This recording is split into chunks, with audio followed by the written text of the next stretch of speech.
Hello everybody, this is Inzio ASMR, and in this video we're going to be discussing and ranking my top 5 fantasy book covers within my book collection.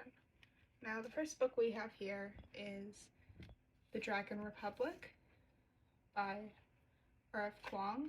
It's the second book in R.F. Kuang's Poppy War trilogy, and it's my favorite book in the trilogy. And all of the books have the same map with, I think it's pretty much the same map. But my copy of the Poppy War is a paperback, so this one displays it better. I think this is a very pretty map. It's rather simple compared to some of the maps we'll be seeing later on, but it properly displays the different mountain ranges and rivers, the provinces and towns the characters go to throughout the course of the book. And I think that the Poppy War trilogy, it's a military fantasy, so you should really understand where all these obstacles and places are to further understand the strategy and the battles that take place and why they're going to certain places.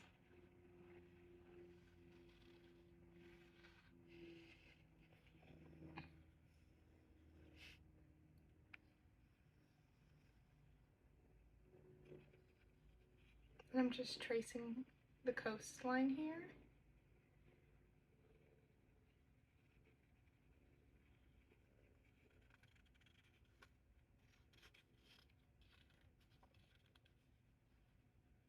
One thing I do wish about that I think this map is lacking is I think this continent shape is a bit plain. It's rather simple. It's a peninsula, and I think that a more varied continent shape could have created rather more interesting topography. And here's an island, which I forgot the name and I can't read it because my view of this is backwards.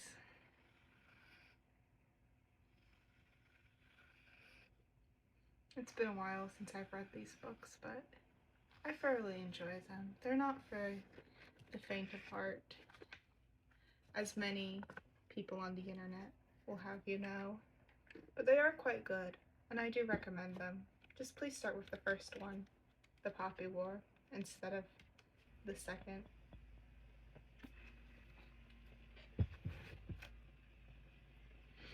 The second book on my ranking is Fevered Star by Rebecca Romanhorse.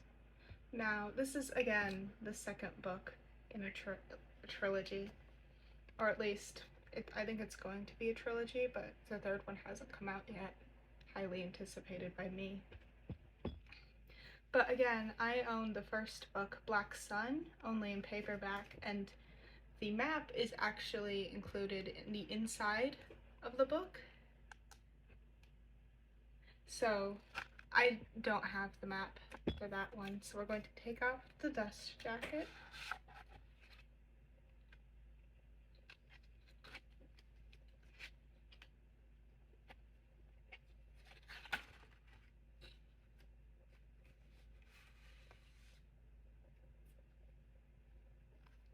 And now we can view the entire map.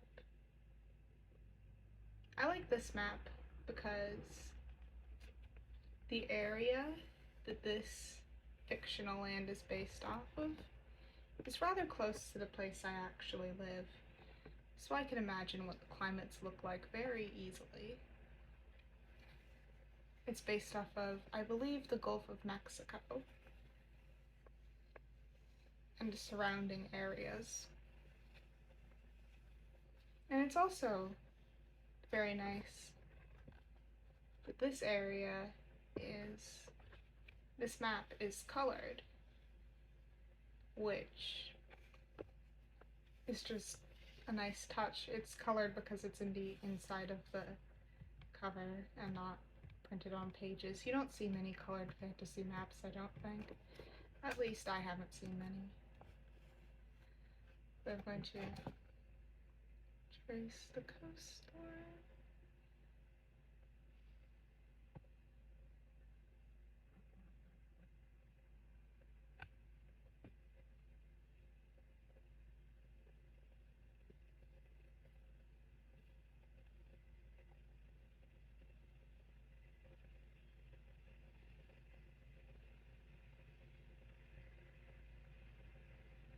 And the wonderful thing about this book is that it includes a second map in the back of the book. And this map is of the city that most of the book's events take place in. And the wonderful thing about this city, the city of Tova, is that it's built in this beautiful cliffy environment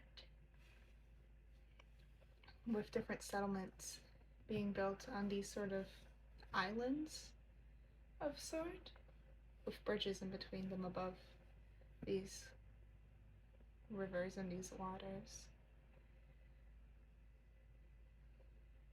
So I think that allows for some very beautiful imagery, this just magnificence. I think that unique fantasy environments are always welcome in my opinion, especially when it comes to cities.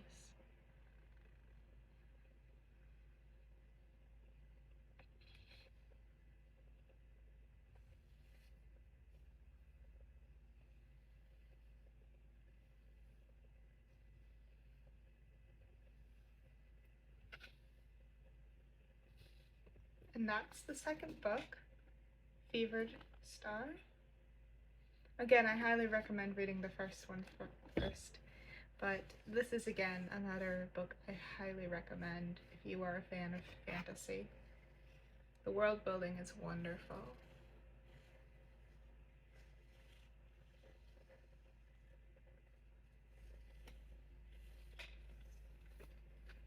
The third book on my list is rather well known, as it was turned into a movie quite recently and is going to be turned into a movie soon in the future. Part 2 is Dune by Frank Herbert. Dune is a science fiction classic, as much as that recent genre can have classics, I think, and it's one of my favorite works of fiction. I think that Dune has quite interesting discussion of religion and politics, even if it is from the 1960s. And Dune also includes a very in-depth map of the sand planet on which most of the story takes place. This is Arrakis, the planet that most of Dune takes place on. In Dune, Paul Atreides, of the House of Atreides, is sent with his family to take custody, so to speak, of Arrakis, because it's where all the universe's spice comes from. And spice is a drug that people use to fly ships. And I believe this map is a bit hard to read if you aren't used to reading very in-depth maps. But the topography of Dune and the environment is very crucial to its story. It's very important to understand what the desert is like to truly understand Dune, because Dune at its core is very much about the desert. And when I was reading Dune, I barely looked back at this map, even though I probably should have, or else I would have been less confused. But I think if I reread it, I would use this map more to gain a better understanding of where things are in the Dune universe. Or at least on Arrakis.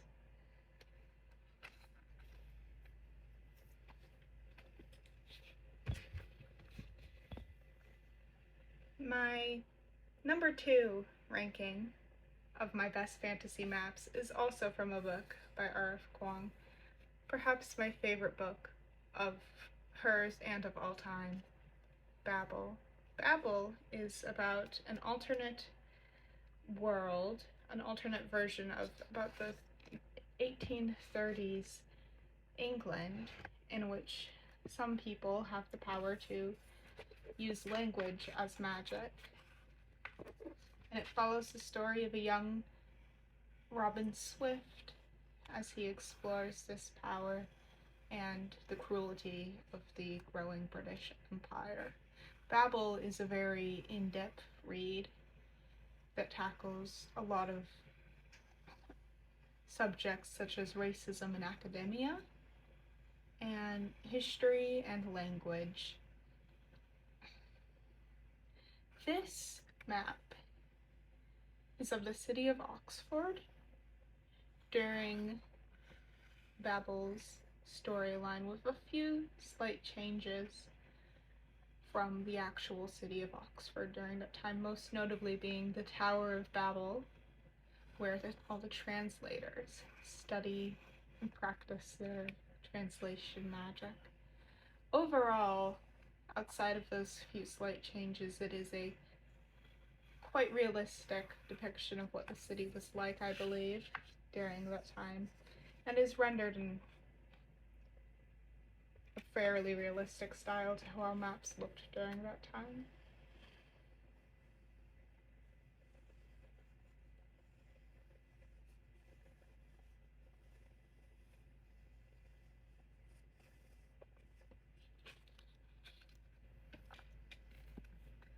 My last book, and the one I rank as my favorite in terms of maps, is The Priory of the Orange Tree by Samantha Shannon.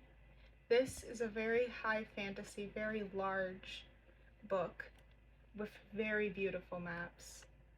It has an entirely original world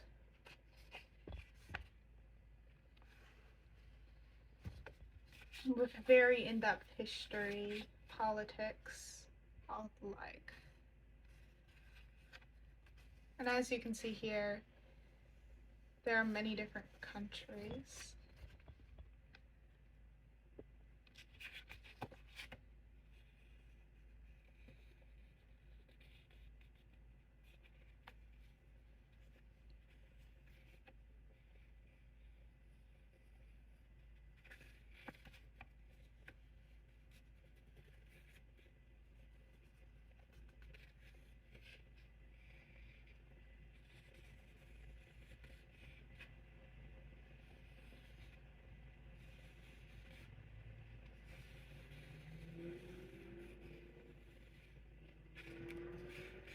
It's a bit hard to hold this one open since it's a paperback and because the rest of the book is so thick. So I apologize if you weren't getting the best view of the different cities and features displayed on this map. There's also a second map of the eastern part of the world. That last map we saw was the west. And this is a smaller map that displays fewer countries, but it's still very beautifully illustrated.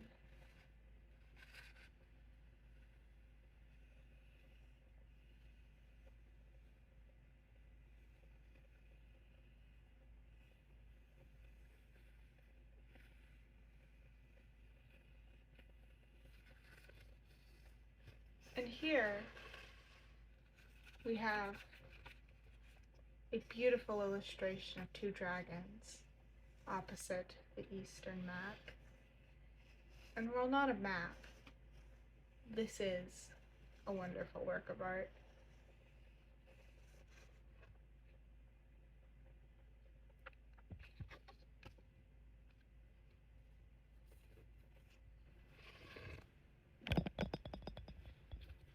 And those were my 5 favorite maps of my fantasy book collection. There would have been more, but I didn't want to spend too much time looking through all my books. I hope you enjoyed this video. Please like, comment, subscribe. I might make more, maybe not. And have a nice day.